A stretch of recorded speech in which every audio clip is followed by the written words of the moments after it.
जय श्री ओम नमः सिद्धेभ्यः।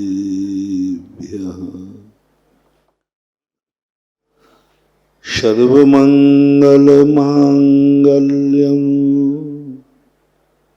सर्वकल्याणकारकं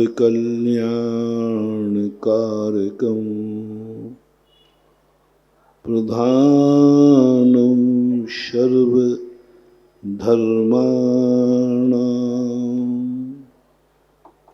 जैनं जयतु शासनं जैनं जयतु शासनं। पंच परमेष्टि भगवान की आचार्य श्री गुरुवर कुंद कुंद महाराज की आचार्य श्री गुरुवर विद्यासागर महाराज की। परम पूज्य आध्यात्मिक संत निर्यापक श्रमण मुनि पुंगव सुधा सागर जी महाराज की जय। श्री पूज्य सागर जी महाराज की जय। उत्तम क्षमा धर्म की जय। पूज्य गुरुदेव के चरणों में प्रार्थना।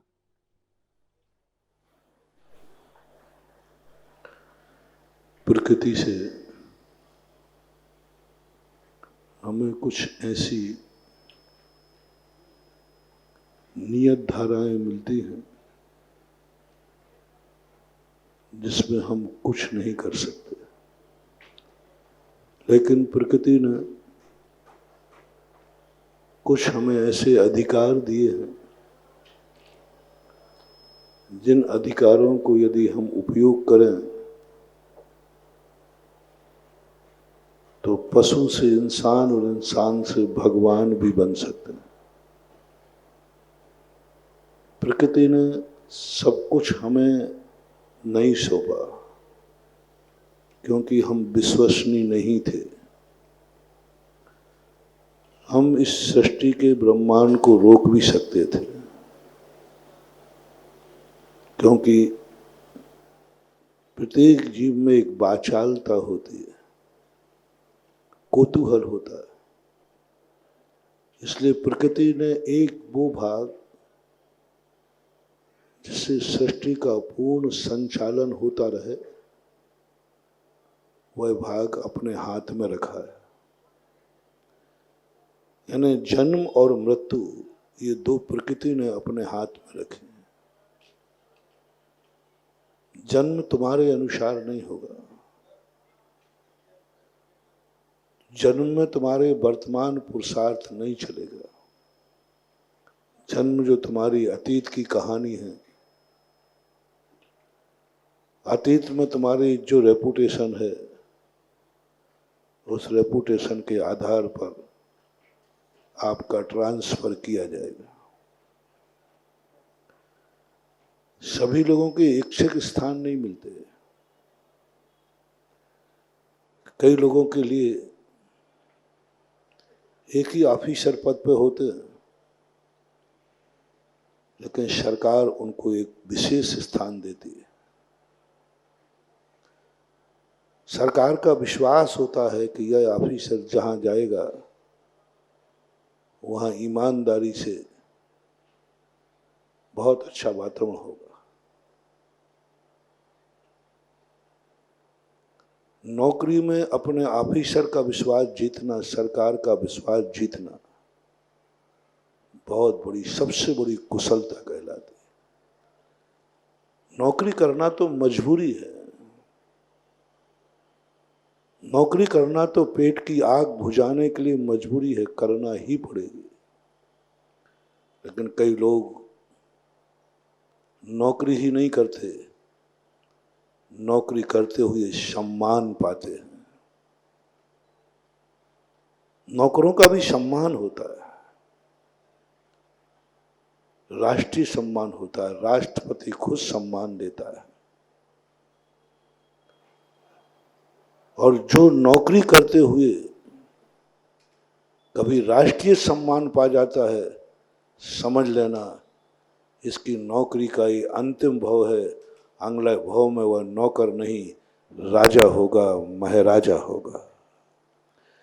इस भाव की जिंदगी तो तुम्हारी नौकरी की मिल गई, वो तो करना पड़ेगी, वो तो अतीत का किया हुआ दंड है, अतीत का किया हुआ तुम्हारा अपराध है।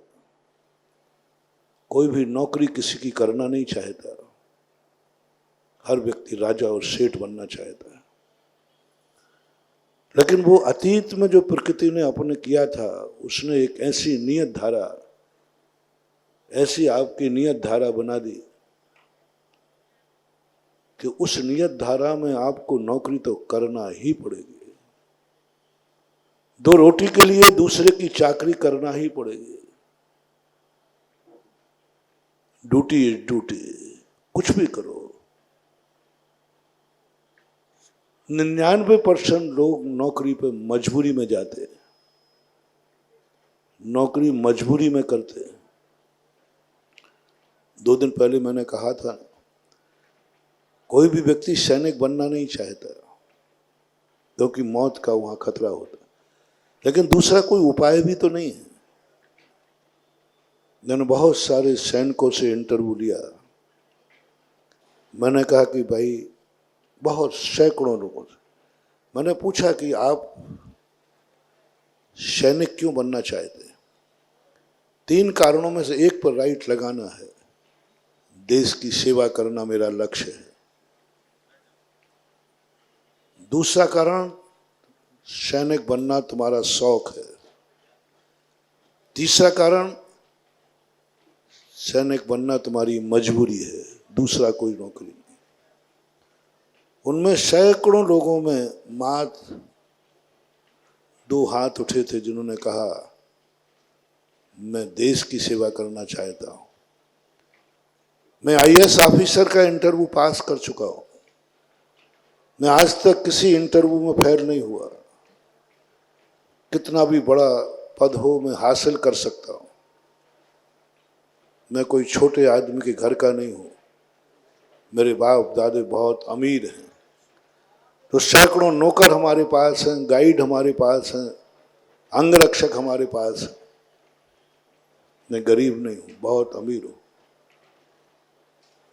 और मेरी योग्यता इतनी है कि मैंने आज तक जो इंटरव्यू दिया कभी फेल नहीं हुआ। लेकिन मैंने सारी वह माता पिता की सेठगिरी, माता पिता की धन दौलत, माता पिता के द्वारा जो सबसे बड़ा वैभव था, वो मैंने ठुकरा दिया। और मुझे बड़े बड़े ऑफिसर पद की नौकरी के इंटरव्यू दिए, मैंने ऊपर सुबह दिए। मेरी अंतर चेतना जागी कि मैं देश की रक्षा करूं, देश का सेवक बनूं।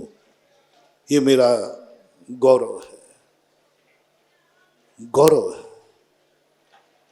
मैं देश के लिए मरना चाहता हूं, जिंदा नहीं रहना चाहता हूं। देश के लिए जिंदा रखूंगा और मैं मरूंगा, ऐसी मौत मैं चाहता हूं।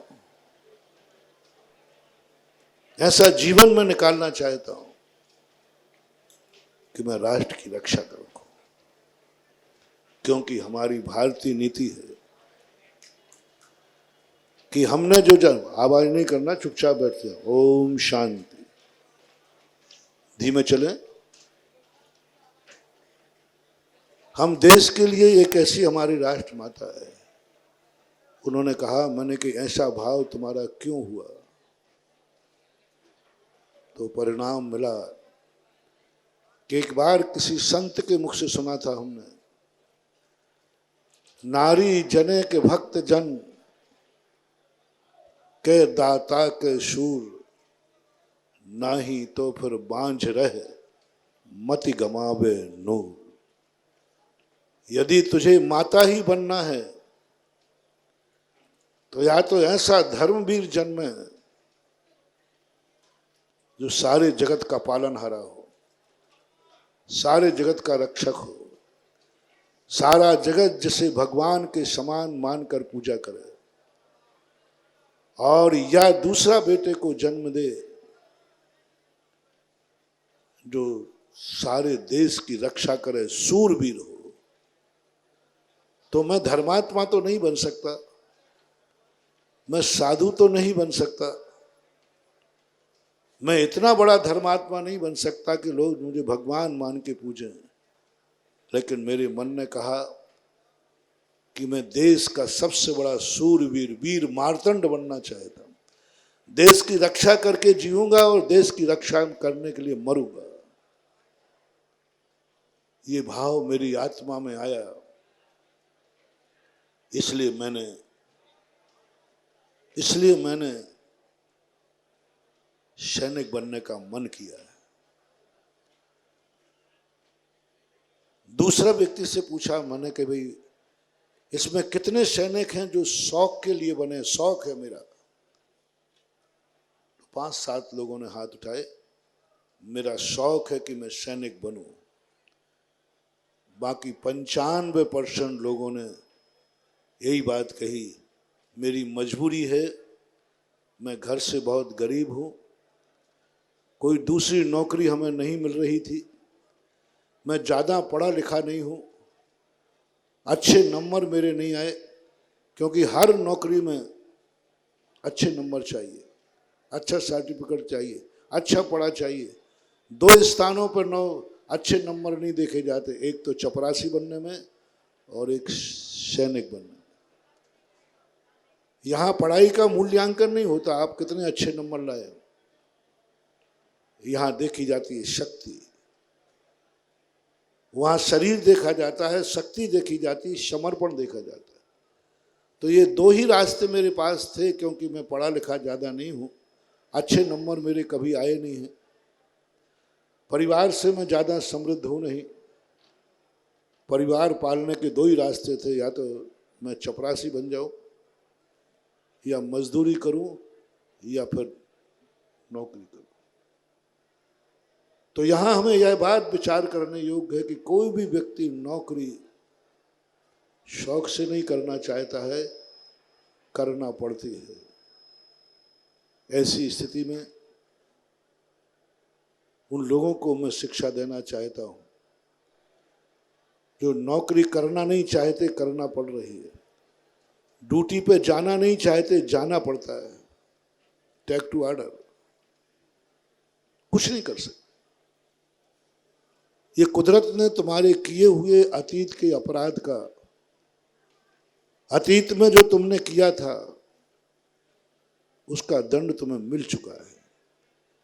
अब एक मौका मैं तुम्हें जो देना चाहता हूं, प्रकृति ने दिया कि तुम नौकर होकर के भी एक ऐसा कार्य करो जिससे तुम्हें राष्ट्रपति सम्मानित करे।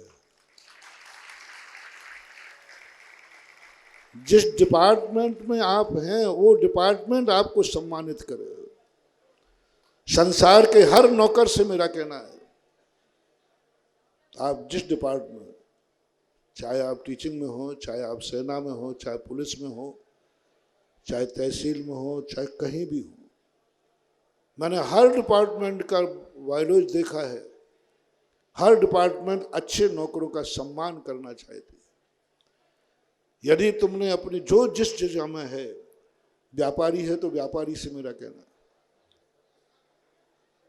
व्यापारी है तो व्यापारी से मेरा कहना है, किसी नगरवासी है तो नगरवासी से मेरा कहना है, भारत देश में कम से कम आज की तारीख में 1.5 लाख पुरस्कार बांटे जाते हैं साल भर में। 1.5 लाख पुरस्कार बांटे जाते हैं। ये तो मैंने बैलेट सरकारी बताया, जो सरकार की तरफ बांटे जाते हैं। प्राइवेटों की तो अभी कोई गिनती नहीं है। आज सबसे पहला संकल्प उत्तम क्षमा के दिन आपको करना है। जो जिस पर जहां है वो तो प्रकृति की नियत मान लो, वो तो प्रकृति की नियत है। प्रकृति ने तुम्हें दे दिया कि जाओ तुम इस तरीके की जिंदगी जियोगे, इस तरीके से तुम रोजी रोटी कमाओगे, इस तरीके से तुम जन्मोगे, इस तरीके से जियोगे, इस तरीके से मरोगे। वो उन्होंने चार्ट बना के दे दिया। कुछ भी नहीं, इस तारीख में तुम्हारी नौकरी लगी है, इस तारीख में तुम रिटायर्ड हो जाओगे। वो तुम्हारा कुछ भी नहीं, वो तो कानून बन गया। यदि तुम्हारी इस तारीख में नौकरी लगी है, इतनी उम्र है, इस उम्र में 1 घंटे भी नहीं बढ़ाया जाएगा। वो तारीख निश्चित है, आपके रिटायरमेंट की तारीख निश्चित है, आपकी मौत की तारीख भी निश्चित है। जो जिस क्षेत्र में काम कर रहा है उसकी अंतिम रिटायरमेंट की तारीख निश्चित है। ये प्रकृति द्वारा प्रदत्त एक नियम है, उसूल है, कानून है। इसको यहां वहां करने में अपना समय बर्बाद मत करना। जो जहां जिस क्षेत्र में है बस एक ही संकल्प आज करना है। यदि शिवरात्रि है तो शिवरात्रि को भी आज ये संकल्प करना है, मैं जिस क्षेत्र में रहूंगा उस क्षेत्र में मैं कोई ना कोई गिफ्ट जरूर जीतूंगा। आदर्श नौकर, आदर्श शिवरार्थी, आदर्श ग्रस्त, आदर्श नागरिक, आदर्श ऑफिसर, आदर्श सैनिक, आदर्श चपरासी, आदर्श क्लर्क, सब में डिपार्टमेंट आदर्श शब्द आप लगा दीजिए। ये प्रकृति ने अपने हाथ में ले लिया, प्रकृति ने अपने हाथ में नहीं लिया। ये तो कह दिया कि तुम्हें ये करना पड़ेगा तब तुम जिंदगी जी पाओगे, लेकिन उस पद पर रहकर आप आदर्शता को स्वीकार करें, ये मेरे हाथ में नहीं है, ये अधिकार अपन को दिया। हम साधु हैं तो हमारे लिए भी, हम साधु पद पे हैं, हमें साधु पद तो एक नियत है, हमें मोक्ष मार्ग पे जाना है तो हमें साधना करना पड़ेगी। हमें मोक्ष मार्ग पे चलना है, हमें मुनि दिगंबर बनना पड़ेगा, हमें 28 मूल पालन करना पड़ेंगे। कोई नहीं रोक सकता, ये तो नियत है, कानून है, फल्टामेंट। कोई भी इसको कुछ नहीं कर सकता। मात्र एक छूट है साधु को, आदर्श साधु। साधु की आदर्शता जो अनेक साधुओं के बीच में लोग कहें एक साधु है, साधु हो तो ऐसा हो। जैसे हमारे पूज्य गुरुदेव ने सारे साधुओं में शिरोमणि की उपाधि पाई कि यदि साधु है तो आचार्य विद्यासागर महाराज। साधु तो सभी हैं, साधुओं में कहीं नहीं, वो तो नियत धारा है कि जो जो मोक्ष मार्ग पर चलेगा उसको यह साधना करना ही है, उसमें कोई बड़ी बात नहीं। बीच में बहुत सारा खाली छोड़े हैं आप लोग, किसके इधर वाले? शिवरात्रि किसी के सामने बैग नहीं रखे, बैग सब गोदी में रख ले। कितनी जगह खाली मुझे दिख रही है? जिस शिवरात्रि की आगे खाली जगह हो उसको खड़ा करके बाहर भेजो। वॉलेंटियर देखो किस शिवरात्रि की आगे खाली जगह है।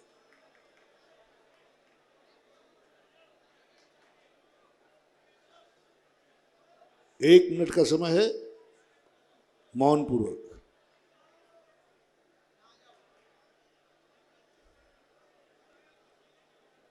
और इधर जगह नहीं हो तो बाजू बाएं साइड में जाकर के बैठ सकते हैं। बाएं साइड में वहां LCD लगी हुई है। अवश्य ओम शांति, ओम शांति, शांति। अच्छा उनको पीछे दिया। तो आज अपन को एक जीवन का एक सूत्र लेना है। हम जिस क्षेत्र पर हैं वह क्षेत्र हमें कर्मों ने दिया है, भगवान ने दिया है, प्रकृति ने दिया है। ये तीनों एक ही जाति के लोग हैं, कर्म, भगवान, प्रकृति। ये कुछ निर्धारित करता है। यदि आपको ऐसा लगे कि भगवान की मर्जी से दुनिया चलती है तो आप उनकी मर्जी मान लें। आपको ये है कि कर्मों से दुनिया चलती है तो उनकी मर्जी मान लें। आप चाहें तो प्रकृति प्रदत्त आप मान लें। जो जहां है उस पर कोई हेर फेर करने में ज़्यादा क्लेश न करें। यदि चौकीदार है तो चौकीदार संक्लेश न करे, उसे प्रकृति माँ की गिफ्ट मान करके स्वीकार करे। यदि कोई मजदूर है तो मजदूर सही, चपरासी है तो चपरासी सही, ऑफिसर है तो ऑफिसर सही, शिवरार्थी है तो शिवरार्थी सही, साधु है तो साधु सही। बस एक ही बात अपने हाथ में है कि हम जिस पद पर जहां हैं वहां हम आदर्श बनेंगे और जिंदगी में एक गिफ्ट पाएंगे, जो गिफ्ट आपको सम्मान। चाहे राष्ट्र देवे तो राष्ट्र का सम्मान, जो राष्ट्रीय नौकर हैं, वे राष्ट्र का जिंदगी में एक जरूर ऐसा कार्य करें जब राष्ट्रीय सम्मान उनको मिले।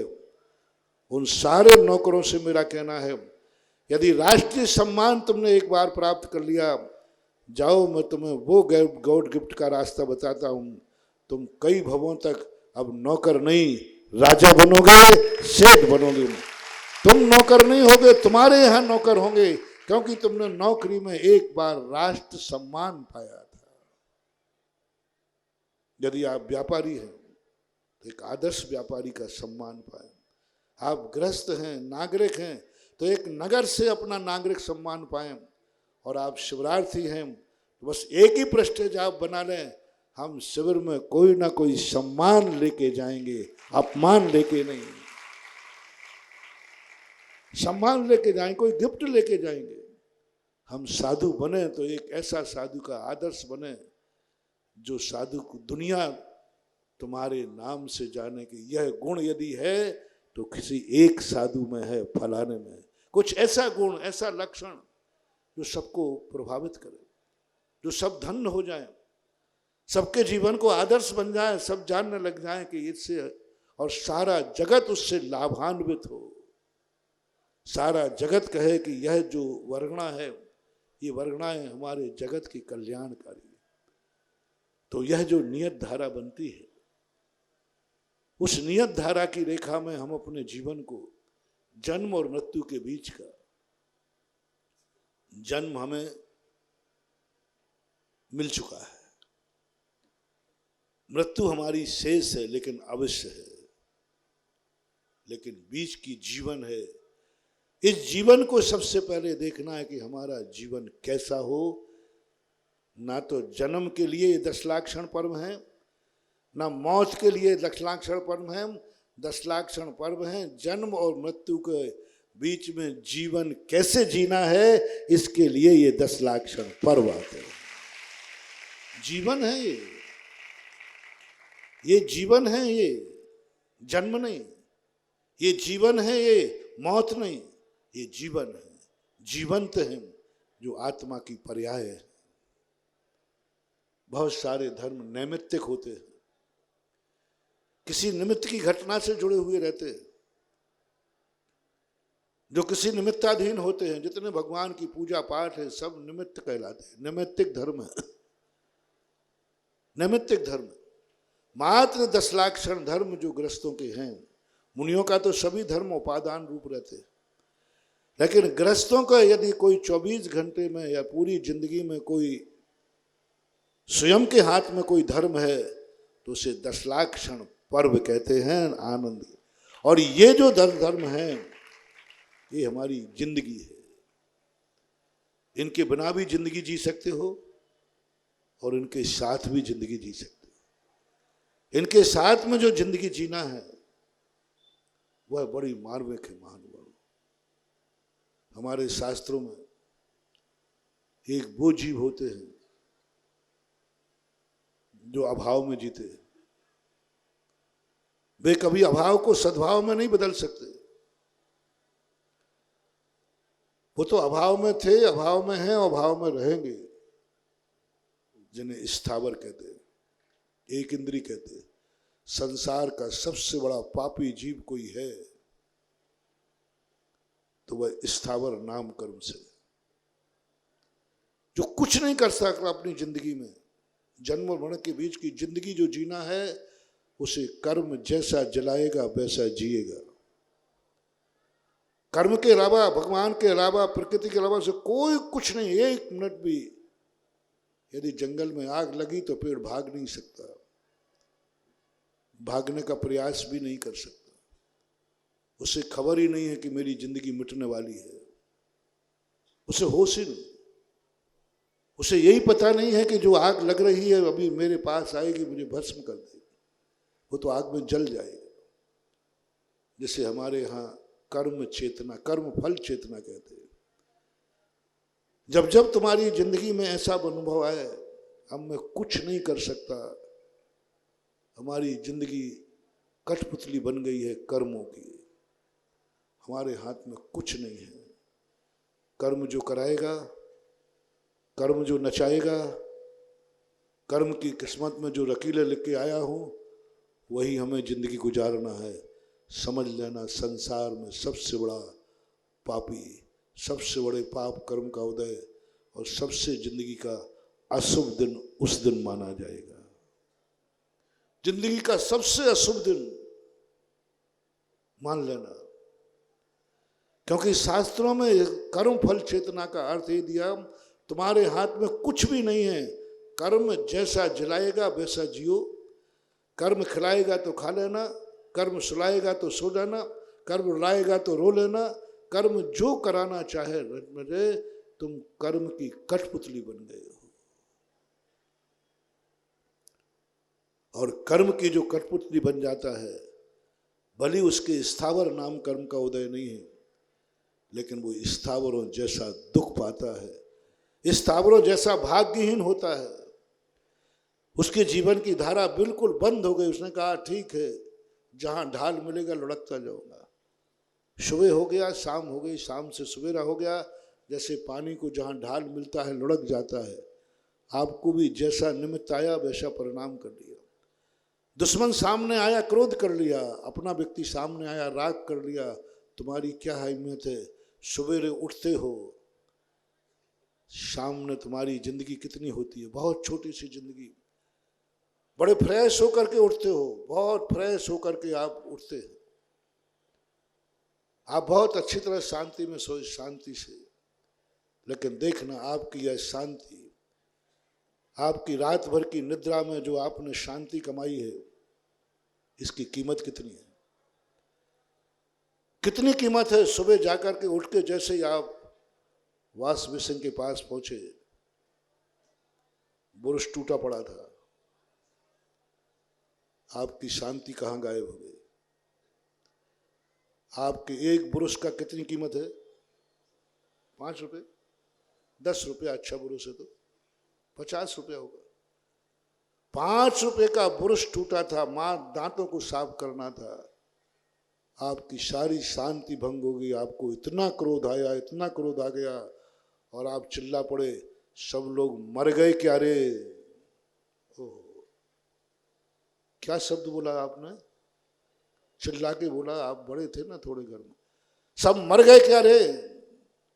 यानी सारे घर की कीमत मात्र एक 5 रुपए का बुरुश।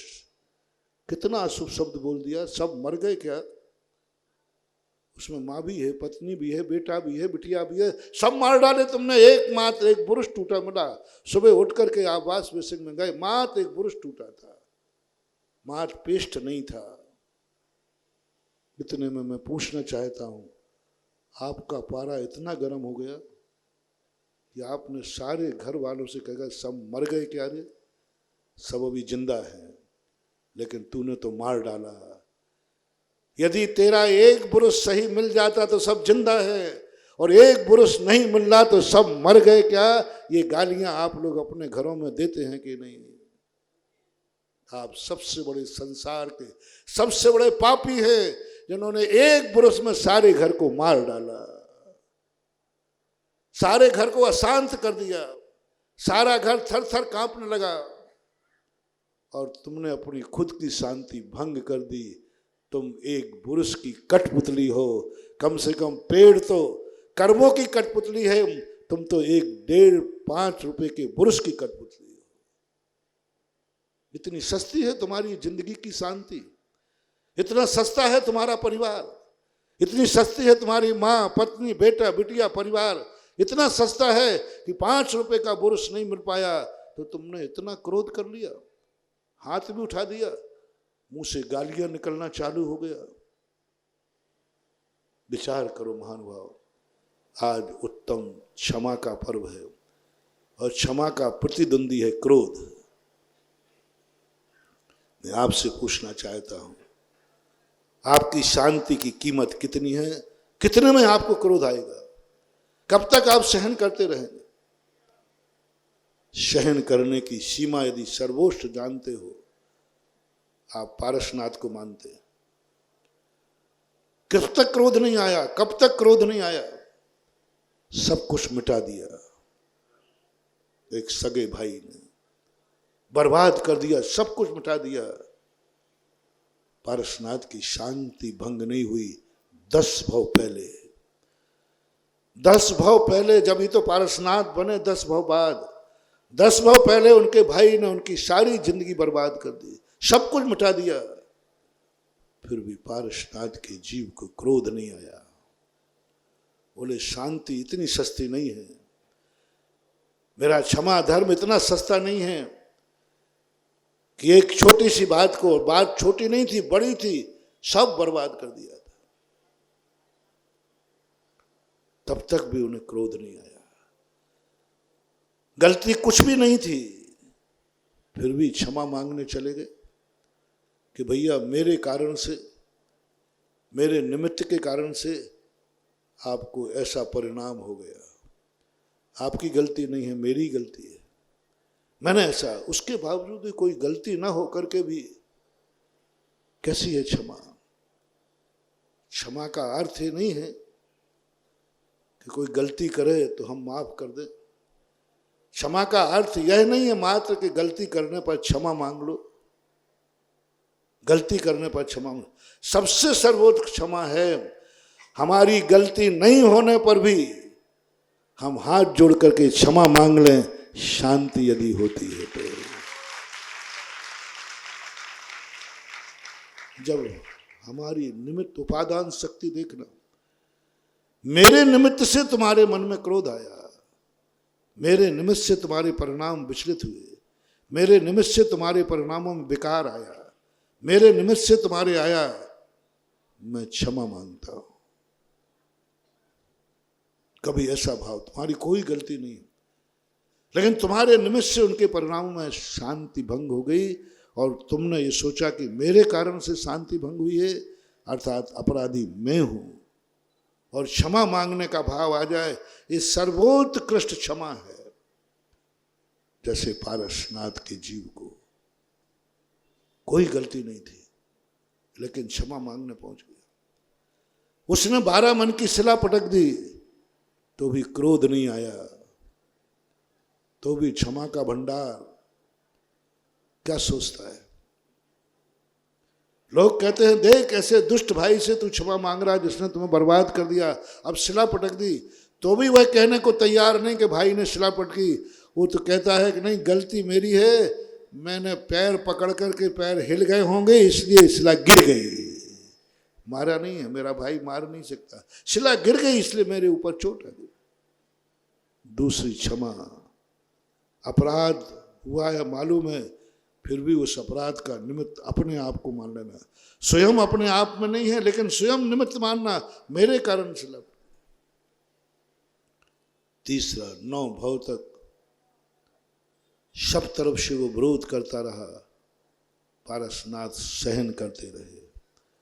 उन्होंने एक बार भी मन में ये भाव नहीं आया कि कहाँ तक सहन करूं। कई लोग कहते हैं महाराज सहनशीलता की गुंजाइश होती है, पारसनाथ सर्वोत्कृष्ट सहिष्णुता के प्रतीक हैं। 10 भव तक सहन करना है, हाईएस्ट। हमने पूरे शास्त्रों को खोजा, क्रोध के ऊपर यदि विजय प्राप्त की, सहनशीलता यदि किसी की देखी, 10 भव से ज्यादा किसी की सहनशीलता का उदाहरण हमें जैनागम में नहीं मिला। जैन शास्त्रों में बहुत कथाएं पढ़ी, तीर्थंकरों के 10-10 भव पढ़े, लेकिन मुझे पारसनाथ के अलावा कोई दूसरा जीव नहीं मिला जो 10 भव तक सहिष्णु बना रहे और एक पक्षी अत्याचार होता रहे।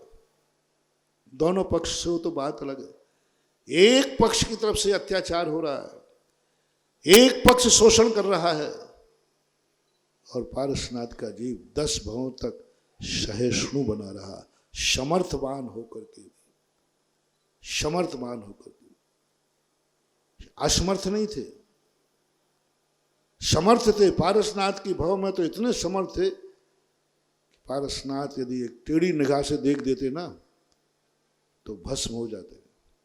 वह कमट का जीव मुनि महाराज थे,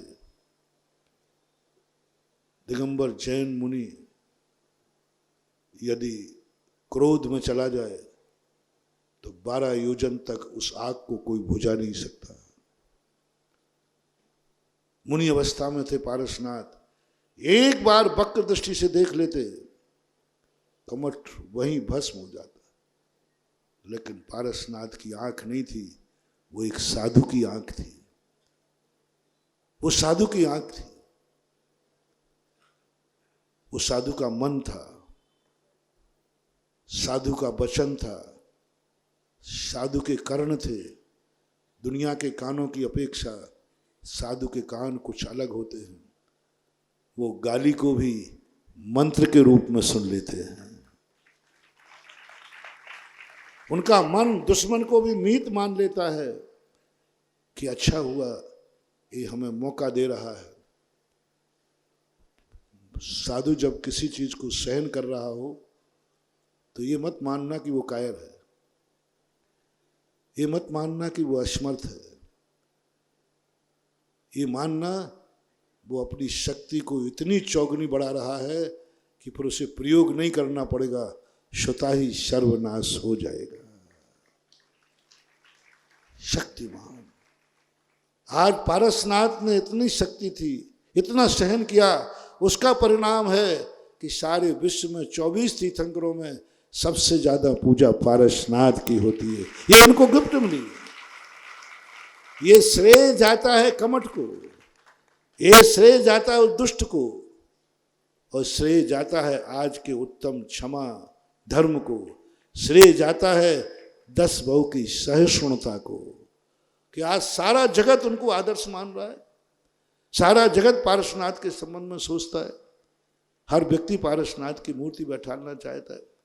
और सारे जगत ने किसी तीर्थंकर के नाम पर व्रत नहीं रखा, पारसनाथ के नाम पर एक रवि व्रत प्रसिद्ध हो गया।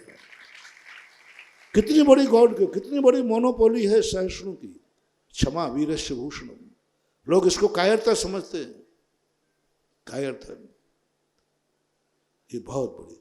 सज्जन जितना शांत रहेगा दुश्मन का उतना ही विनाश होगा।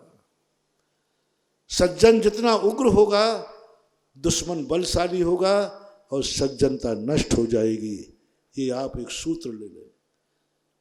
सज्जन जितना शांत होगा दुर्जन जितना दुष्ट होगा, दुर्जन जितने अत्याचार करेगा, दुर्जन जितना उसका लाभ उठाएगा, दुर्जन जितना सज्जन का नाश करेगा, दुर्जन का विनाश निश्चित है। जब जब तुम कहीं देखना कोई दुर्जन किसी सज्जन को सचा रहा हो, दुर्जन किसी की सज्जनता का दुरुपयोग कर रहा हो, दुर्जन सज्जनता का शोषण कर रहा हो, आप घबराने की जरूरत नहीं है।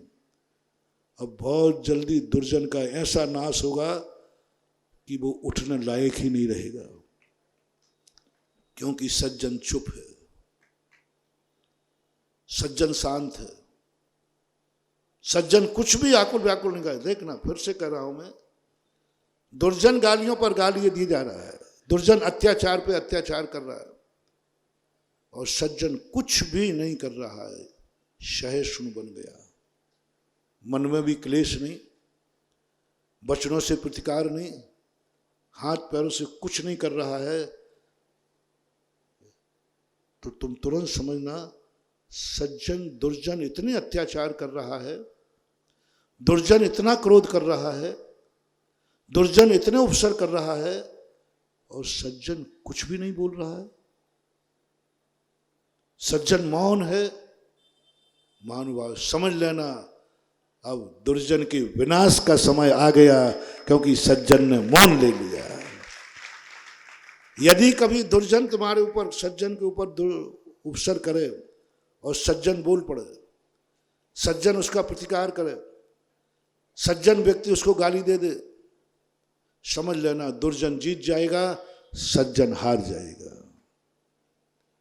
सज्जन को कहा तुम्हारा मौन, तुम्हारी सहिष्णुता ही दुश्मन को बर्बाद कर देगी। महाराज के गले में सांप डाल दिया बिंबिसार ने, राजा शरणक ने। महाराज सहिष्णु हो गए, इतने सहिष्णु हो गए जैसे डाले ही नहीं।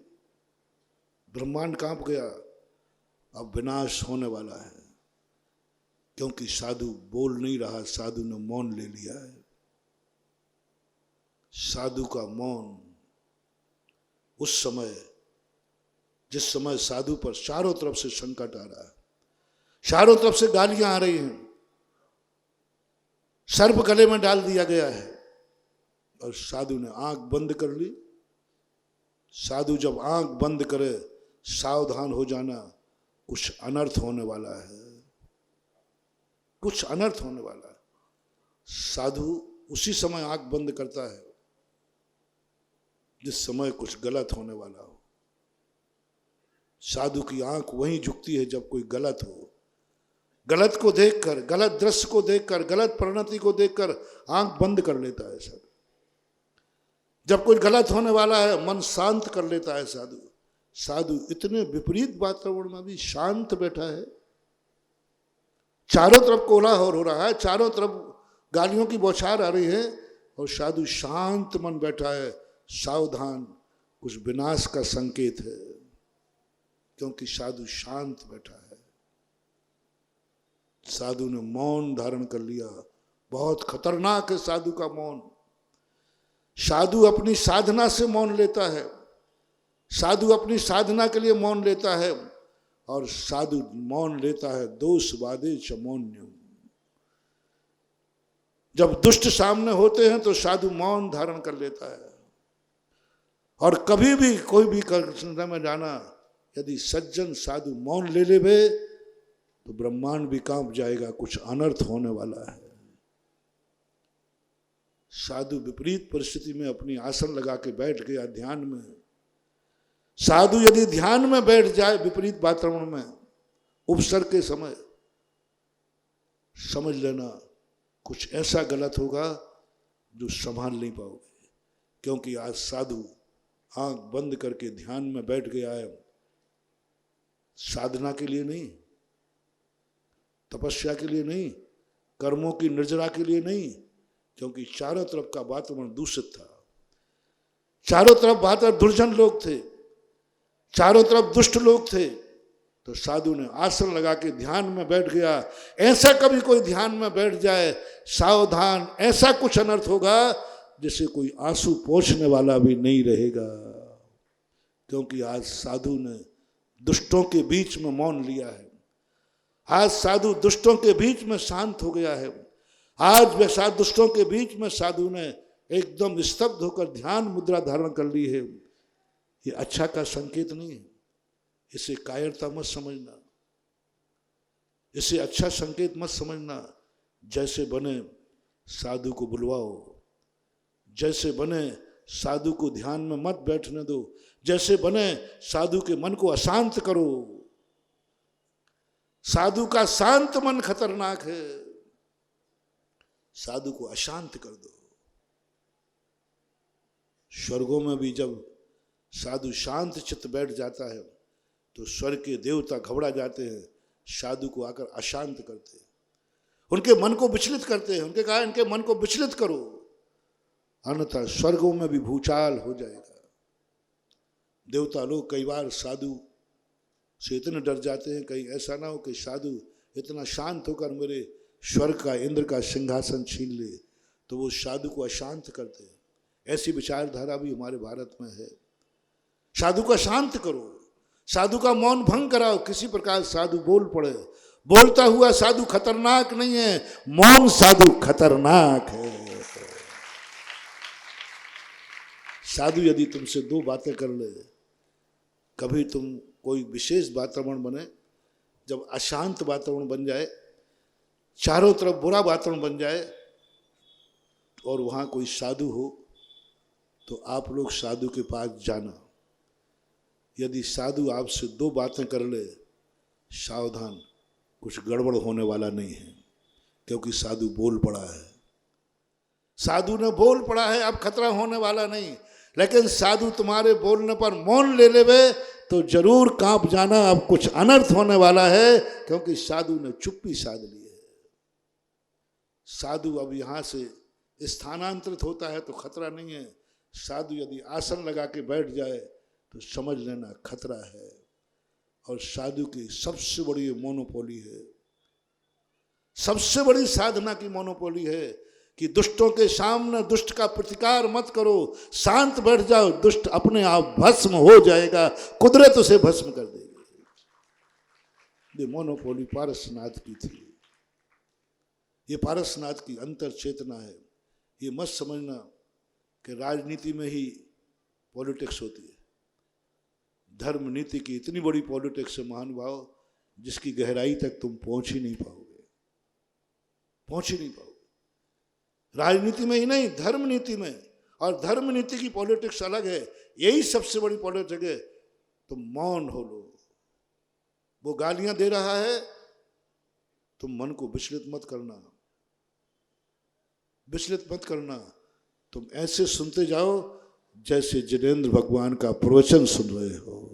गालियों को, गालियों को। तुमने गाली, कभी साधु को गाली दे के देखना, कभी छेड़ के देखना, खूब जम के गाली देना, और साधु मुस्कुराता रहे, समझना बेटा आपके बर्बादी के दिन।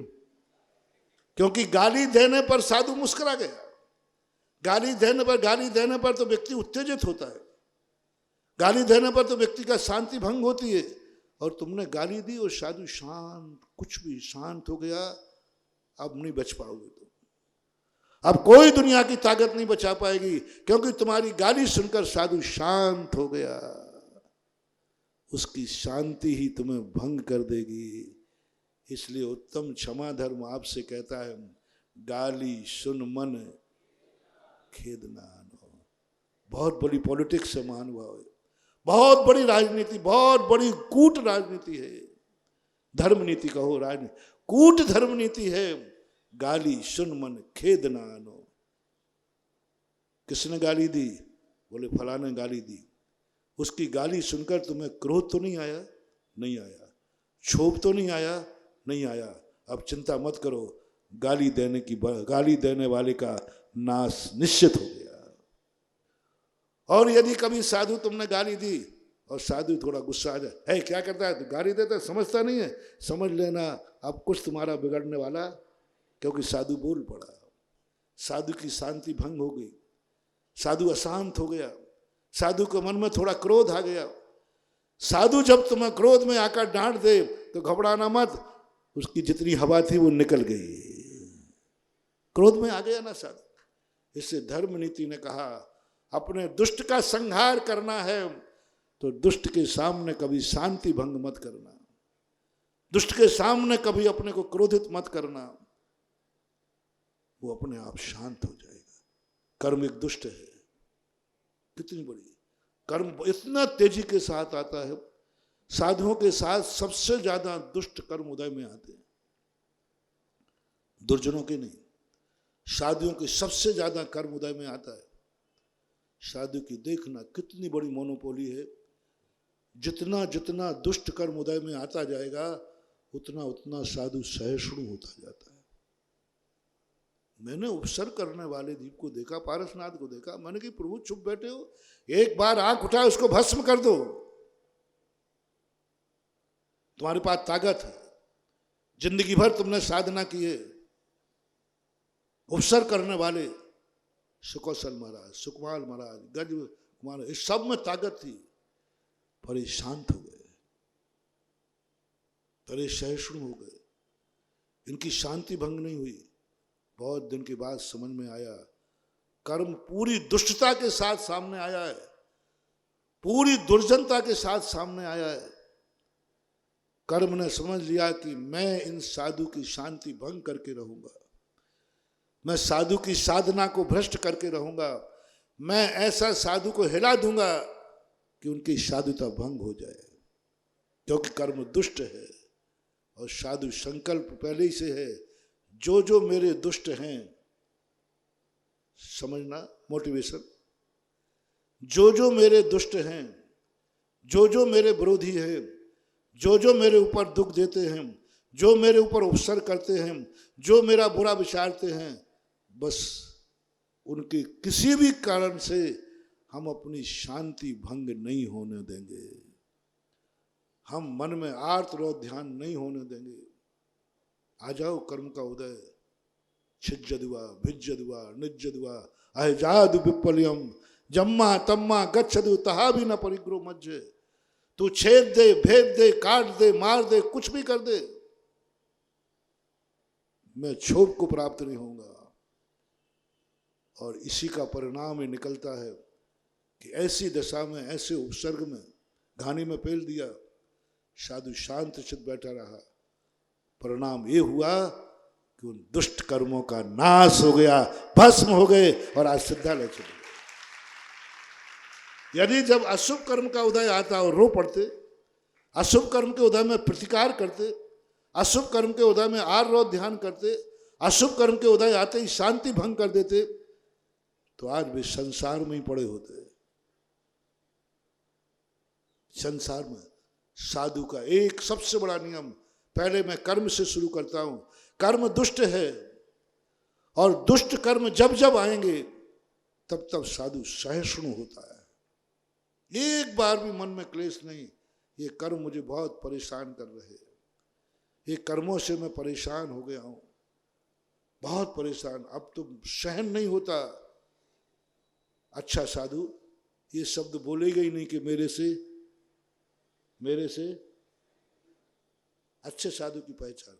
कभी ये नहीं बोलेगा कितना सहन करूं, आखिर मुझसे सहन ही नहीं हो रहा, अब मेरे से सहन नहीं होता।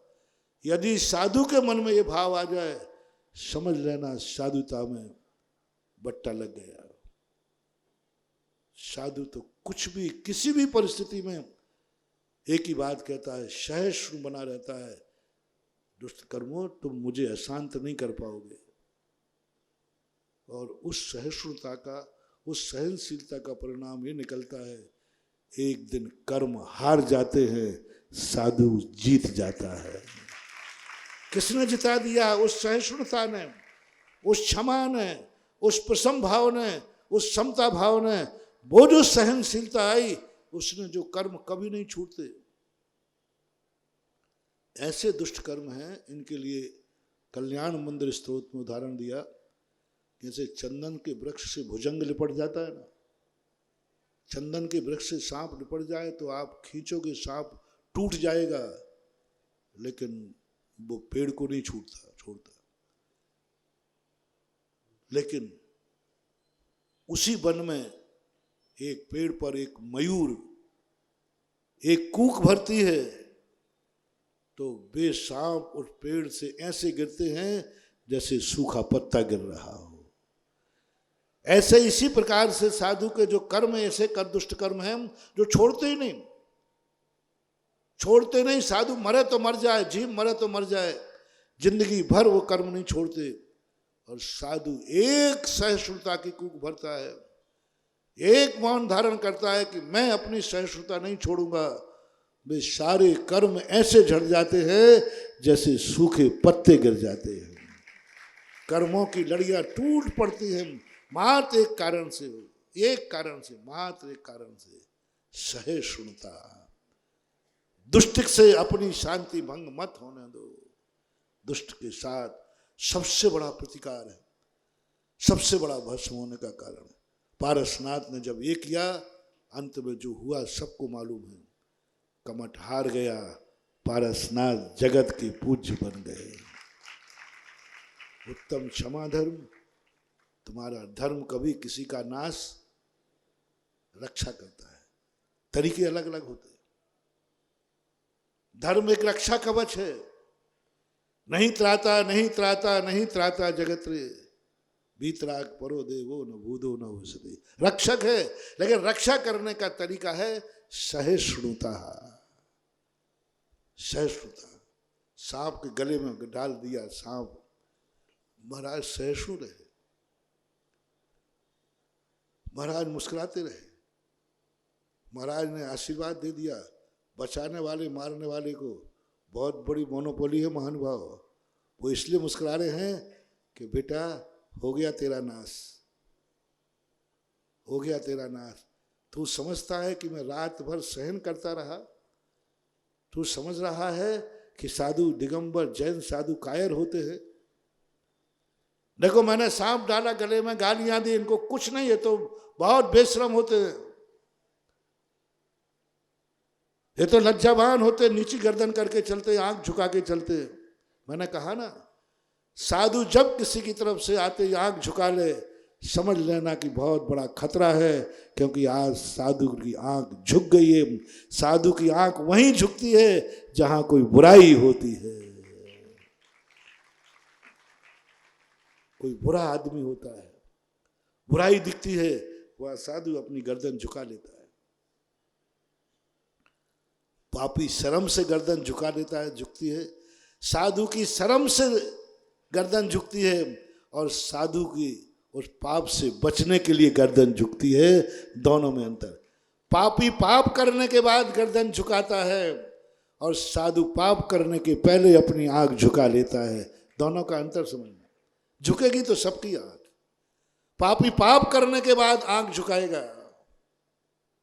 पाप करने के बाद शर्मिंदा होगा, और साधु पाप करने के पहले पाप से अपनी आंख झुका लेगा। डाकू पाप करने के बाद पापी भागता है, भागते दोनों हैं। पापी पाप करने के बाद भागता है, और साधु पाप से भागता है। पाप करने के पहले ही भाग जाता है, और वो पाप करने के बाद भागता, भागते दोनों हैं। दोनों भागना तो पड़ेगा। पापी पाप करने के बाद डरता है, और साधु पाप से डरता है, पाप करने के पहले ही डर जाता है। इसलिए साधु ने आज 700 मुनिराजों ने रक्षाबंधन की कथा में, जो दुष्ट 4 मंत्री वहां पहुंचे, 700 मुनियों ने मौन धारण कर लिया, और दुष्टों ने समझा ये कायर है, दुष्टों ने समझा कि मूर्ख है, दुष्टों ने समझा ये असमर्थ है।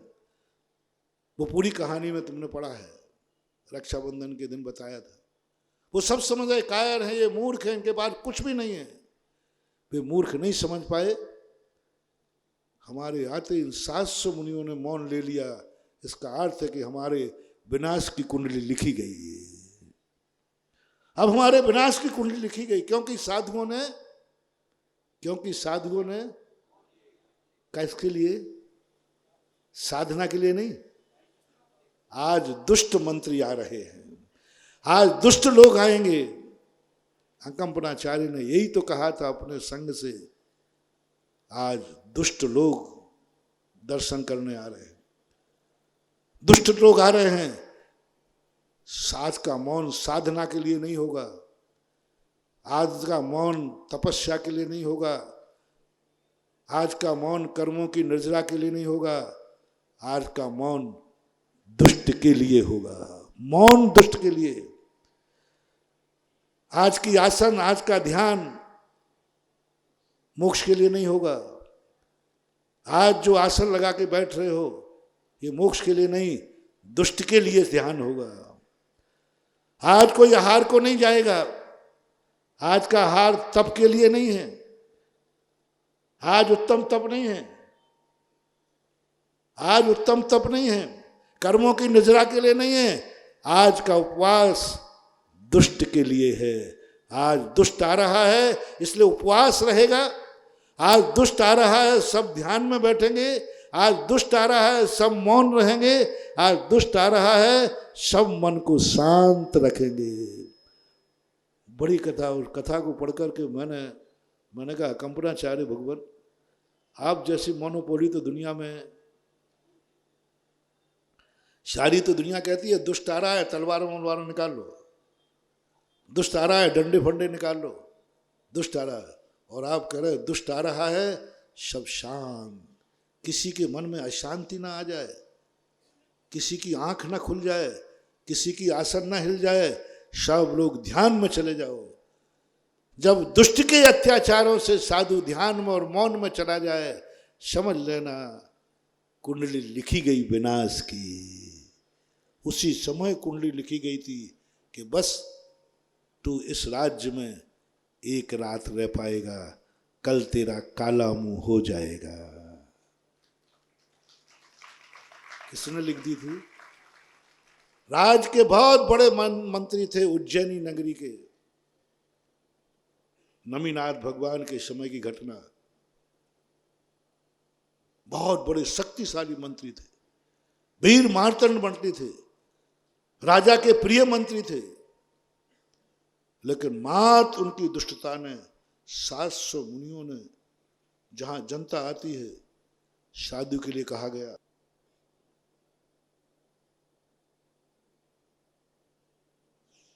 दुष्टों पर अनुग्रह करो। जनता आती है, इन पर अनुग्रह करो। दुखी लोग, दुष्ट नहीं, दुखी लोग। संसार साधु के पास जब भी कोई आता है, दुखी लोग, साधु से कहा गया आंख खोल के देख लो इसको, थोड़ा इसका मन में थोड़ा सा विचार करो, ये दुखी आदमी, थोड़ी कृपा करो। क्लिष्टेषु जीवेषु कृपा परतो, थोड़ा कृपा करो। दुखी आया है, थोड़ा आंख उठा के देख लो। दुखी आया है, 2 शब्द सांत्वना के बोल दो। दुखी आया है, हाथ उठा के आशीर्वाद दे दो। दुखी आया है, थोड़ा उसको उठाने के लिए 2 कदम आगे बढ़ा लो। ये सब उपदेश है शास्त्र में। लेकिन आज क्या हो रहा है? अकंपनाचार्य अपने संघ को निर्देश दे रहे हैं, सावधान, दुष्ट आ रहा है, दुष्ट आ रहा है। मौन, सब कुछ। उसी समय नहीं समझ पाए लोग कि आज जिनका राज्य है उनकी अंतिम रात है, अंतिम रात है। आज जो सम्मान के साथ जी रहे हैं, आज जो नवाबजादे बन के जी रहे हैं, एक रात बाद कल इनका मुंह काला होगा। किसने बता दिया?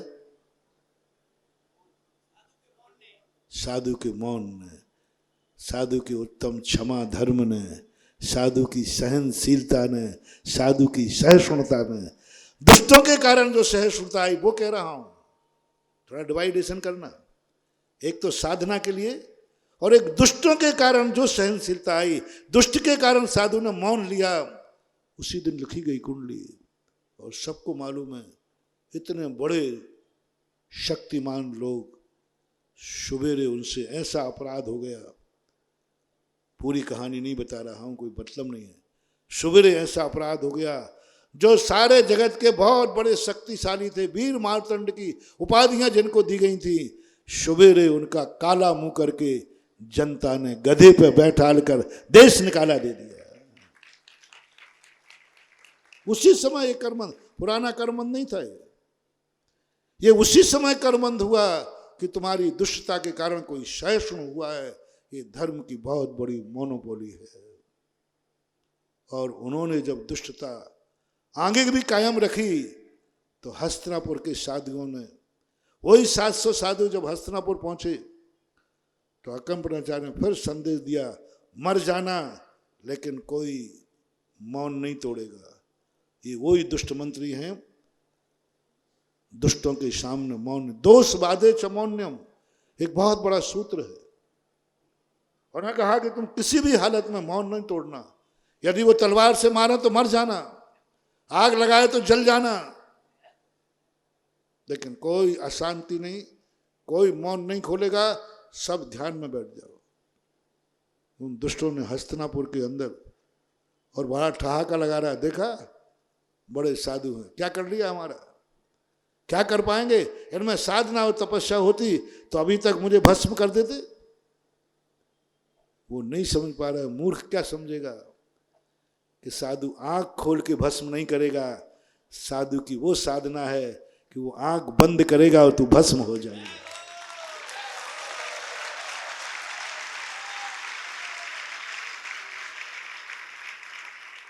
जो पाखंडी होते हैं, जो तांत्रिक होते हैं, जो कपाली विद्या करते हैं, वे आंख खोल करके भस्म करते हैं, मुंह से साफ दे करके भस्म करते हैं, मन में उनके भस्म करने का विचार करके भस्म करते हैं।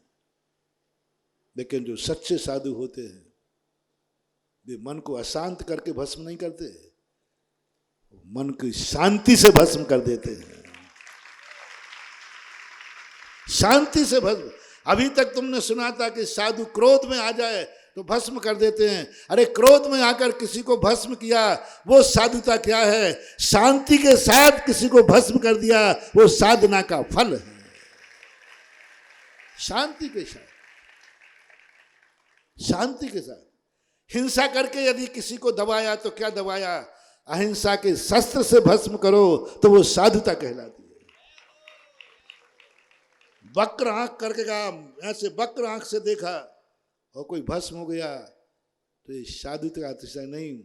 साधु का अतिशय है आंख बंद करे और सामने वाला भस्म हो जाए, वो साधु की साधना है, वो है इंद्रिय विजय। मुंह खोले बिना, मुंह से बोले तू भस्म हो जा, ये साधुता का लक्षण नहीं है। साधु वो है जिसके मौन लेने से दुश्मन भस्म हो जाए, मौन लेने से भस्म हो जाए। साधु वह नहीं है जो साधु भागना पड़े, साधु वह है जो मर जाए और अपने दुष्ट को भस्म कर जाए। वे सारे साधु मूर्छित हो गए, एक साधु ने प्रतिकार नहीं किया, एक साधु उठ के नहीं भागा, सब सहिष्णु होते होते मूर्छित हो गए। परिणाम क्या है? विनाश की लकीर लिखी गई, क्योंकि साधु ने मौन ले लिया है। साधु ध्यान में बैठ के अपना मूल लक्षण समझना। आज का दिन सहिष्णु उत्तम क्षमा का धर्म है। सज्जन कहो साधु कहो, आप अपने में लगा लेना सज्जन और हम लोगों में लगा लेना साधु। सज्जन है समझ लेना, उसी समय विनाश की कड़ी लिखी गई, और ऐसा विनाश कि ध्रुव तारा कभी कंपायमान होने वाला नहीं है। ध्रुव तारा कांप गया और महाराज ने देख लिया, विष्णु कुमार ने आकर के उसी समय उन चारों मंत्रियों की जो पैरों से ऐसी पिटाई की कि सिर भी जाकर के। और विश्वास महाराज, ये चमत्कार किससे हुआ? ध्रुव तारा किससे कांपा? साधु के मौन से, साधु के दुष्ट के कारण नहीं, साधु की सहिष्णुता से, साधु के क्षमा धर्म से ध्रुव तारा कांप गया। और साधु की सहिष्णुता से विष्णु कुमार महाराज का भी मन आने का हो गया। और साधु की उस साधना से ही जो चमत्कार हुआ वो सारी दुनिया के अंदर है। तो आज उत्तम क्षमा धर्म हमें पिटने के लिए नहीं है, उत्तम क्षमा धर्म तुम सहिष्णु बन जाओ, इसका चमत्कार देखना, इसका अतिशय देखना। फिर ऐसा पाप, ऐसा अतिशय महाराज ने आशीर्वाद दे दिया, सांप डालने वाले को गले में। राजा सनक सोचता है जैन साधु बड़े बुद्धू होते, बड़े बुद्धू, देखो इतने दयालु होते, हमने ऐसा किया उसके बावजूद भी हमें आशीर्वाद मिल गया। वो नहीं समझ पाया साधु दुष्ट को देखकर मुस्कुरा गया है, समझ लेना दुष्ट का विनाश हो चुका है।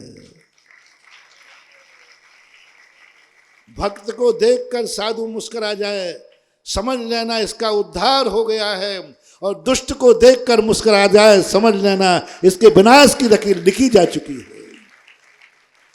संसार के सारे दुष्टों से मेरा कहना है, किसी सज्जन और साधु के प्रति तुमने दुष्टता की, अब तुम्हारा क्या होगा? तुम जाकर साधु के पास चले जाना, साधु तुम्हें देख के मुस्कुरा जाए। तुमने साधु को क्या किया है? तुमने सज्जन को क्या किया है? दुख दिया है। और तुम जाकर नमोस्तु करने पहुंच गए। कौन? दुख देने वाला। और साधु मुस्कुरा जाए, समझ लेना साधु इसलिए मुस्कुरा रहा कि बेटा हो गया काम, कोई नहीं बचा सकता तुझे, कोई नहीं बचा सकता। क्योंकि दुष्ट को देखकर महाराज ने आशीर्वाद दिया बिंबिसार शरण के लिए। वो समझ रहा है कि सब माफ हो गया, माफ नहीं हुआ। ऐसा कर्म बंधा है, ऐसा कर्म बंधा है कि तू अब साक्षात समोषण में भी चला जाएगा। तो ये आशीर्वाद, ये जो मौन था रात भर का, उत्तम क्षमा धर्म का अतिशय, समोषण में भी पहुंच जाने के बाद भी वो अभिशाप माफ नहीं होता है। यदि रात में ही साधु उग्र हो जाता, जब सांप डाला था उसी समय 2-4 गाली फाली दे देता, उसी समय 2-4 थप्पड़ मार देता। तुम लोग बड़े मूर्ख हो। दुश्मन तुम्हें 2 थप्पड़ मारता है, तुम 4 मार देते हो, इतने में निपटा दिया बस। काय की मोनोपोली है। यदि उनको सांप डाला था, महाराज उठा के सांप उसके ऊपर फेंक देते। ले ईंट का जवाब, सांप फेंक देते उसके ऊपर, और वो फेंकता फिर तुम फेंक देते। वो गाली देता, तुम 4 गाली दे देते, वो मारता, तुम दे देते। लेकिन साधु बहुत आगे का होता है। साधु को धोखा देना, हंसी मजाक मत समझो, जिसको धोख दी जाती है उसको धोखा नहीं दे सकता कोई। तुम लोग समझते हो साधु को, साधु की झुकी आंख देखकर कई लोग मजाक उड़ाते हैं, साधु को देखकर करते हैं, वो नहीं समझ पाते हैं इसमें कितना रहस्य है। साधु ने कहा कोई बात नहीं, जा, तूने दुष्टता की है, प्रकृति कहती है कि साक्षात भगवान के चरणों में भी पहुंच जाना, तो तुझे नरक जाने से नहीं बचा सकते। क्योंकि रात भर साधु ने ध्यान किया है, रात भर साधु ने, किसके कारण से? दुष्ट के कारण। रात भर ध्यान में बैठे रहे दुष्ट के कारण से, रात भर चींटियां खाती रहीं, वो समता धारण करते रहे दुष्ट के कारण से, रात भर उनका ध्यान मग्न रहे दुष्ट के कारण से। दुष्ट के कारण से जब जब साधु साधना में उतरेगा, दुष्ट का विनाश होगा। साधु तो साधना में उतरेगा। इसलिए हे दुष्ट लोगों, कभी सज्जन को और साधु को मौन मत होने देना, शांत मत बैठ जाए वो। ऐसा ना हो जाए कि वो तुम्हारी दुष्टता से शांत होकर मर जाए। साधु को, सज्जन को मरने मत देना, जैसे बने उसको जिंदा रखो। यदि तुम्हारे उपसर और संकट के बीच में साधु शांति के साथ मर गया तो तुम्हारे सैकड़ों भाव भस्म हो जाएंगे, क्योंकि साधु उस संकट में शांति के साथ मरा है। इसलिए बहुत बड़ी बात, सांप जब तक फन फैलाए है, सांप जब तक फन फैलाए है तब तक कोई खतरा नहीं है। कोई खतरा मत समझना, फन फैला हुआ सांप कभी काटता नहीं है, उससे कोई खतरा नहीं है। और सांप ने यदि अपना फन फैला करके धीरे से फन नीचे रख दिया है, सावधान, सांप ने अपना बार निश्चित कर लिया है। सावधान, सांप ने अपना रास्ता खोज लिया है, क्योंकि सांप, इससे विपरीत साधु, साधु यदि तुरंत के तुरंत क्रोध में आ गया, सज्जन व्यक्ति, धर्मात्मा व्यक्ति, तो समझ लेना कोई खतरा नहीं, निपट गया। उसने 1 मारा था, उसने 2 मार दिया, निपट गया, खत्म हो गया, कोई खतरा नहीं। लेकिन साधु यदि ध्यान में चला गया, बिल्कुल शांत हो गया, आंख नीचे झुका ली, तुम्हें देखते ही आंख झुका ली, तुम्हारी आवाज सुनते ही वो ध्यान में बैठ गया, समझ लेना साधु को वो रास्ता मिल गया है जिसमें तेरा विनाश है और उनका विकास है। इसलिए आज उत्तम क्षमा धारण करने वालों की चरम सीमा कहाँ तक है? कितने भाव तक? 10 भाव तक सहिष्णु रहना है, सहिष्णु रहना है। दूसरी क्षमा वह है, क्षमा मांग लेना कोई बड़ा धर्म नहीं है, क्योंकि आपको मालूम है गलती हुई है तो क्षमा मांग ली। लेकिन दूसरा क्षमा धर्म धारण करने वाला वो होता है जो क्षमा कर दे। क्षमा मांगने में कोई देर नहीं लगती, क्योंकि गलती, लेकिन सामने वाले ने किया, तुमने कोई गलती नहीं की, और सामने वाले ने गलती की है और उसको क्षमा कर दे कि जा मैं तुझे क्षमा, और कौन कौन कायर नहीं। वो रामधारी सिंह की दिनकर की पंक्तियां है ना, क्षमा सोवती उस भुजंग को जिसके पास गरल हो, उसको क्या जो दंतहीन विष रहित विनीत सरल हो। क्षमा शोभती उस भुजंग को जो काला भुजंग कोबरा है। उस पर किसी का पैर पड़ा और उसने कह दिया जाओ क्षमा करते हैं तो ठीक है। अब सपेरे का सांप कहता है, सपेरे का सांप कहता है जा मैं तुझे क्षमा करता हूं, काय की क्षमा करता, तू तो काट ले। अब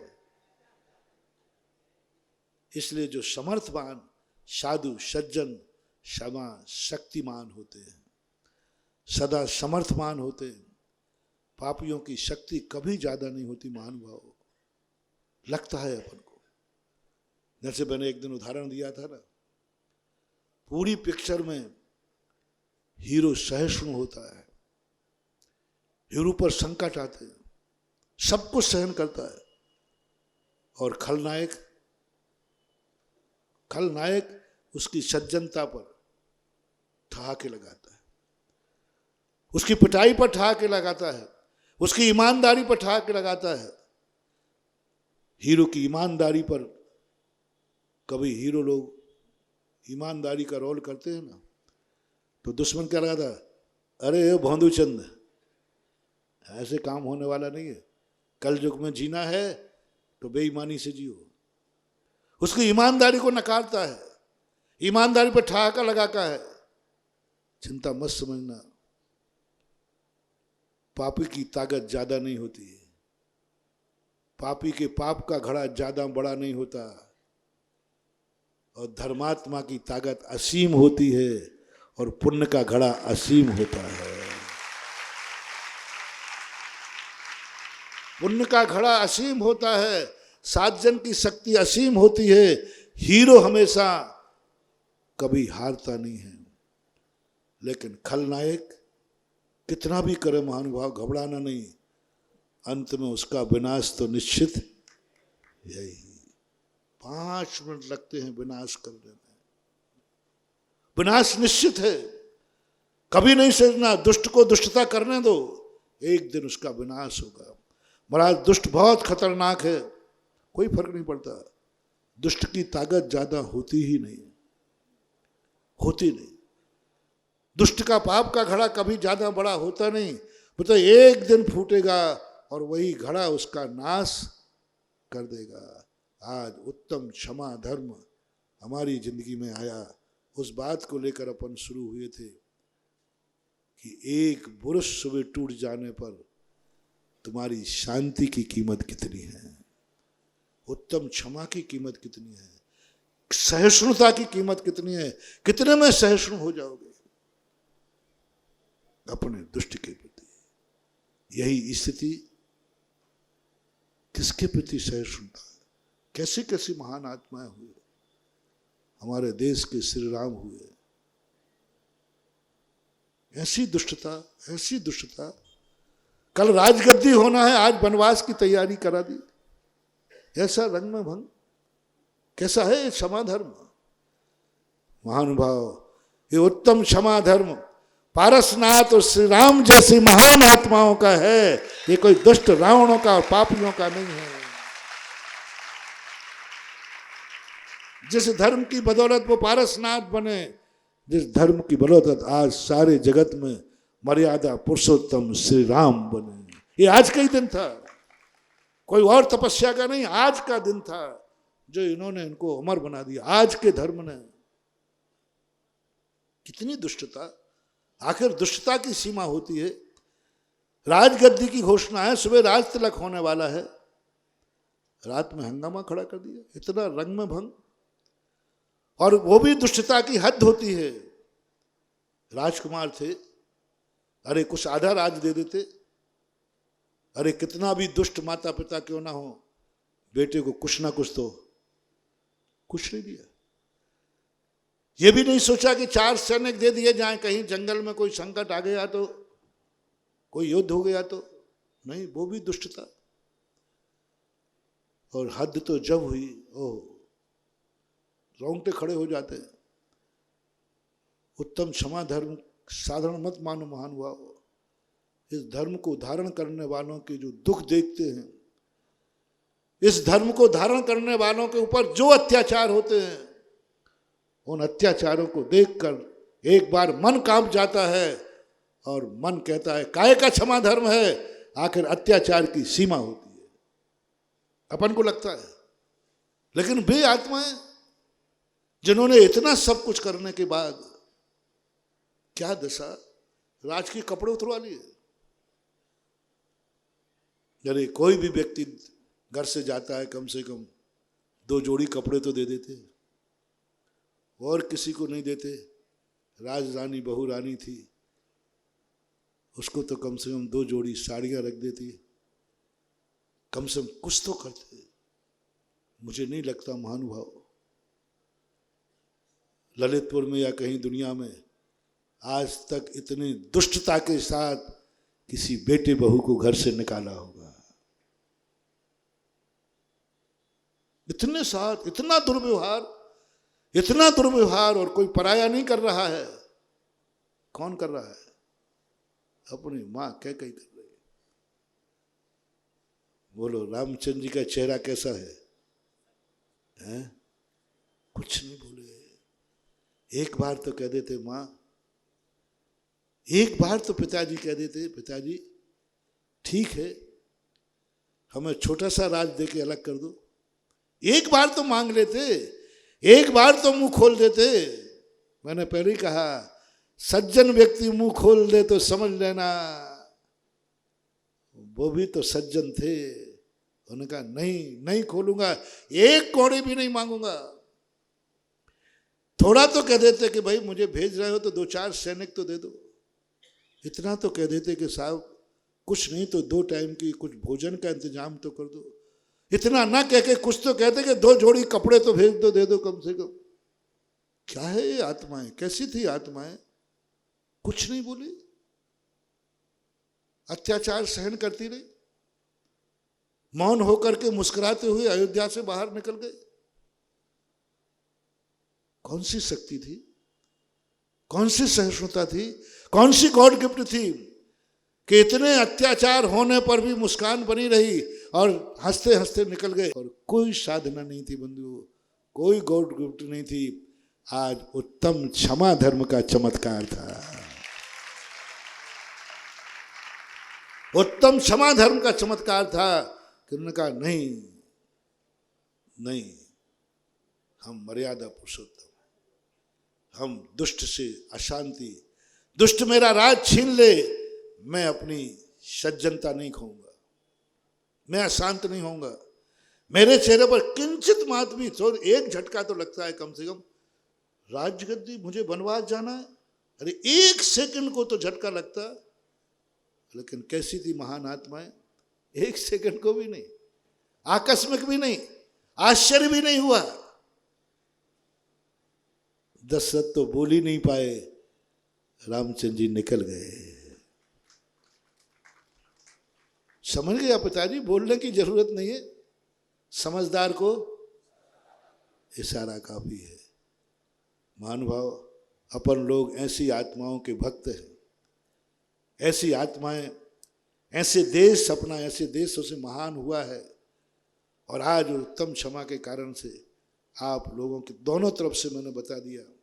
पहली बात, छोटी छोटी बातों से अपनी शांति भंग मत होने दो। जीवन मिला है, जियो। जो मैंने पहले कहा था, जन्म और मृत्यु के बीच का जीवन है, आनंद के साथ जीना है, वो हमारे हाथ में है। जन्म तो हो चुका, वो हो चुका, मौत होगी वो पक्की है, लेकिन जीवन हमारे हाथ में है, हम किस तरीके से जीते हैं। जीवन जीने का फैसला करना है, जन्म और मृत्यु का फैसला तो हमारे हाथ में, जीवन का फैसला। और जीवन का यदि फैसला हो गया तो एक गॉड गिफ्ट, जो मैंने कहा था, हर व्यक्ति को अपनी जिंदगी में एक गॉड गिफ्ट लेना है। जो जिस क्षेत्र में है उसको क्या करना है, जिंदगी में एक पुरस्कार लेना है। शिविर में आने वाले शिविरार्थियों को जिंदगी में एक नियम बना लो, एक ना एक शिविर में तो मैं गॉड गिफ्ट लूंगा, आदर्श शिविरार्थी बनूंगा, जो शिविर के नियम है वो पूरे पालन करूंगा, आदर्श नागरिक बनूंगा। जिस नगर में रहता हूं इस नगर का एक दिन सम्मान पाऊंगा, आदर्श नागरिक। जिस नगर में रहते हो उसका संकल्प कर लो, जिस नगर में मैं रहता हूं इस गांव को आदर्श गांव घोषित कराऊंगा, क्योंकि हम वहां रहते हैं।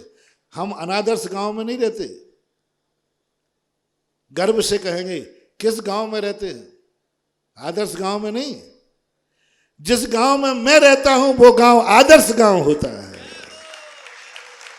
समझना महानुभाव, आदर्श गांव में मैं नहीं रहता हूं, जहां मैं रहता हूं वो आदर्श गांव होता है। ये है तुम्हारी उपादान शक्ति। मैं इस गांव में हूं, ये गांव आदर्श होगा।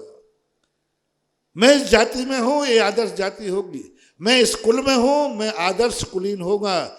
मैं इस नागरिक देश का नागरिक हूं, आदर्श नागरिक एक बार सम्मान पाऊंगा जो क्षेत्र में। और मैंने कहा था नौकरी में भी आप लोग, सारे संसार के नौकरों से मेरा कहना है, चाहे सरकारी हो चाहे प्राइवेट हो, जिंदगी में एक प्रेस्टेज पॉइंट बना लो। हम जिस नौकरी में हैं उस नौकरी में रिटायर्ड होने के पहले कोई ना कोई सम्मान जरूर पाएंगे, राष्ट्र से, बॉस से, कंपनी से। जिस कंपनी में हो उससे एक बार सम्मान जरूर पाना है। सरकारी नौकरी में तो एक बार 15 अगस्त, 26 जनवरी, XYZ सरकारी सम्मान एक बार मिल जाए तो मैंने कितनी बड़ी गॉड गिफ्ट तुम्हें दी। बस तुम निश्चिंत हो जाओ, ये तुम्हारी नौकरी का अंतिम भाव है। अगला भाव राजा का या सेठ का होगा। तुम्हारे यहां नौकर होंगे, तुम नौकर नहीं होगे, क्योंकि तुम आदर्श नौकर रहे हो। क्या कहा? कौन सा नौकर? आदर्श नौकर, आदर्श बेटा, आदर्श पिता, आदर्श पति, आदर्श भाई, आदर्श दोस्त, आदर्श नागरिक, आदर्श शिवरार्थी, आदर्श महाराज, आदर्श जो भी तुम्हें लगाना हो सब में लगा लेना। बस आदर्शता की बात है। तो अपने जीवन को हमें इतना आदर्श बनाना है कि प्रकृति की गॉड गिफ्ट लेना है। अंतिम समाप्त कर रहा हूं। प्रकृति की गॉड गिफ्ट, हर व्यक्ति को प्रकृति से एक इनाम चाहिए। प्रकृति ने क्या निश्चित कर दिया? जन्मे हो तो मरोगे, ये निश्चित कर दिया। अब गॉड गिफ्ट क्या लूं? प्रकृति ने घोषणा कर दी जन्मे हो तो मरोगे। एक गॉड गिफ्ट, जन्म में तो अब मिलने वाले नहीं, वो तो मृत्यु में। प्रकृति हमें एक वरदान दे, मरना तो निश्चित है, तू अपनी इच्छा के अनुसार मरेगा, गॉड गिफ्ट है। कैसा मरना चाहे वैसा मरना तो तेरी इच्छा के अनुसार तेरी मौत होगी। तू मंदिर में चाहता है तो मंदिर में, भगवान के पास चाहता है तो भगवान के पास, सामायिक में चाहता है तो सामायिक में, मुनि बन के चाहता है तो मुनि बन में। तू जिस अवस्था में मौत चाहेगा वो तेरे लिए गॉड गिफ्ट होगी। जब अपनी इच्छा के अनुसार मरने का हमें समय मिल जाए, अपनी इच्छानुसार हम संलेखना पूर्वक मरे, तो समझ लेना हमने प्रकृति से सम्मान पा लिया। अब हमें बार बार मरना नहीं पड़ेगा, क्योंकि प्रकृति ने सब खुश होकर कहा मरेगा तो सही, बोल कैसा मरना है, तेरी इच्छा जो होगी वो करूंगा, उसी तरीके से मरूंगा। ये अपन ने प्रकृति की गॉड गिफ्ट, और एक बार गॉड गिफ्ट मिल गई, अधिकतम 2-3 और 7-8 भाव से ज़्यादा मौत नहीं आएगी, क्योंकि हमने सम्मान पा लिया। इसी प्रकार आज जिंदगी का बहुत बड़ी बात कही, छोटी सी बात में एक बुरुश टूटने पर इतने अशांत मत हो जाओ कि तुम्हारी सारी शांति भंग हो जाए। एक छोटा सा उदाहरण दिया, विषय तो बहुत सारे हैं, ये सिंबल था जो दिया गया। अब आगे इतने ही कह के विराम करता हूँ। महावीर भगवान ओम ह्रीम उत्तम क्षमा धर्मंगाय नमः। आज का जाप है, आज की माला है ओम ह्रीम उत्तम क्षमा धर्मंगाय नमः। ओम ह्रीम उत्तम क्षमा धर्मंगाय नमः। सबको एक एक माला फेरना है। अब आगे के लिए आपका कार्य।